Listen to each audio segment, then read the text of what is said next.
ഇത് ഒരു variety dragon fruit. പൂ പിടിച്ച് ഒരു 30 ദിവസം കഴിയുമ്പോൾ ഇതിങ്ങനെ റെഡ് കളറിൽ പഴുത്ത് കിട്ടുന്നുണ്ട്. ഇത് അമേരിക്കൻ ബ്യൂട്ടി എന്നാണ് ഇതിന്റെ പേര്. ഇത് പഴുത്ത് ഇങ്ങനെ ഒരാഴ്ച നമുക്ക് നിർത്തിയേക്കാം, അത് ചീത്തയാകത്തില്ല. പറിച്ചു വെച്ചാലും ഒരാഴ്ച വരെ ഇത് ഇരിക്കുന്നുണ്ട്.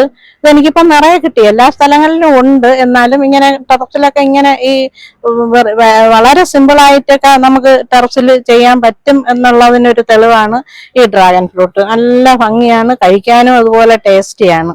ഞാനിപ്പോ ഇത് ഒരു 15 ബാഗോളം ഇങ്ങനെ വളരെ സിമ്പിൾ ആയിട്ട് ഏത് പാത്രം കിട്ടിയാലും ഞാൻ ഇങ്ങനെ വെച്ച് ഇപ്പൊ 15 ബക്കറ്റിലൊക്കെ വെച്ചിട്ടുണ്ട്. ഇത് എല്ലാം നമുക്ക് വലിയ കെയർ കൊടുക്കേണ്ട ആവശ്യമില്ല. ആഴ്ചയിൽ 2 ദിവസം വെള്ളം ഒഴിച്ചാൽ മതി. ഇത് വെള്ളം കുറച്ച് ആഗ്രഹിക്കുന്ന ഒരു ചെടിയാണ്. ഇതിപ്പം പൂ വന്നാലും മഴ എന്ന് പറഞ്ഞാൽ പൂ